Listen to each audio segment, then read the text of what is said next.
Back now on Triad today, and one of my favorite guests is back with us today to help us talk about the topic of transportation, how we can save time and money and fuel. Jay Paul, our director, we can see our good buddy, Brent McKinney, who's Executive Director of the Piedmont Authority for Regional Transportation. Welcome back. Thanks, Jim. Always good to be with you on the program. Good to see you. Let's backtrack just a quick second. Back when we had the so-called gas crisis, meaning when the prices were going way up there, almost at $5 a gallon, yes, ridership just soared with part, as you would expect. What's happened since then? As the price of fuel fell about a year ago, it got down to below $1.50 a gallon. Our ridership amazingly stayed with us. For the year, we had a 53% gain, and so far this year, we've had another 12% gain in ridership on top of that. Well, not to pat yourself on the back, and we didn't rehearse this or anything, but what does that tell you? It tells me that whenever people try transit, they realize the benefits of it and they enjoy it and they stay with it. Yeah, you know, I mean, again, this is a sidebar to say real quickly, but even things like not just saving money and time and all that, I get sleepy sometimes driving. You know, I think this is great. You can get work done, you can take a nap if you want to go to work or go to your destination. All right, let's talk about fuel consumption. Can I mention the number one thing that I hear from our customers? You can't believe how many friends I've met on the bus. Seriously? Seriously. And they start a whole social network. And you can't put a value on that.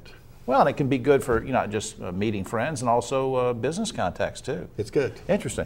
All right, let's talk about fuel consumption. How can part riders, people that get on the, you know, ride the part buses, how does that help with our fuel consumption problem? Well, last year we had a reduction in fuel consumption of about 530,000 gallons over what people would have consumed had they been driving mostly in their vehicles alone.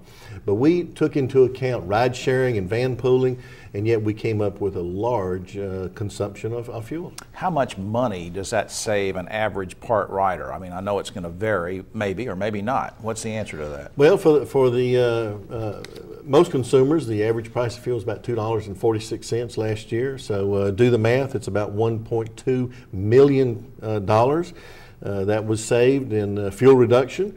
And we think we know where that money is. Yeah. It's in somebody's pocket out there right now. Yeah. Well, you know, let's talk about the global issue here, foreign dependence, or dependence on foreign oil.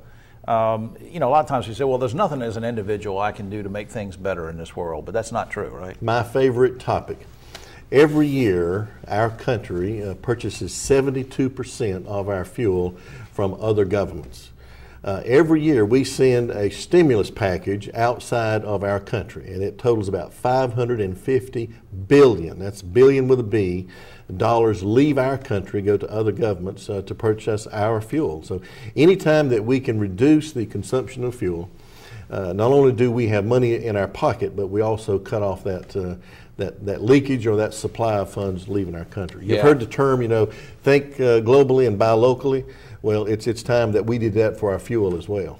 Oh, you could run for office with that slogan, couldn't you? I've been trying to get him to run for office anyway. All right, final thing before we run out of time, the regional development plan. Can you give us just a quick capsule update on that? Starting in January, we're going to be developing a regional transit plan for the entire Piedmont Triad area. We're looking at transit development in all of our rural counties and well as in the urban core to see what we really need to do to develop a robust transit system to meet our own transportation needs. So stay tuned. And of course, the more we do with that, the more we expand.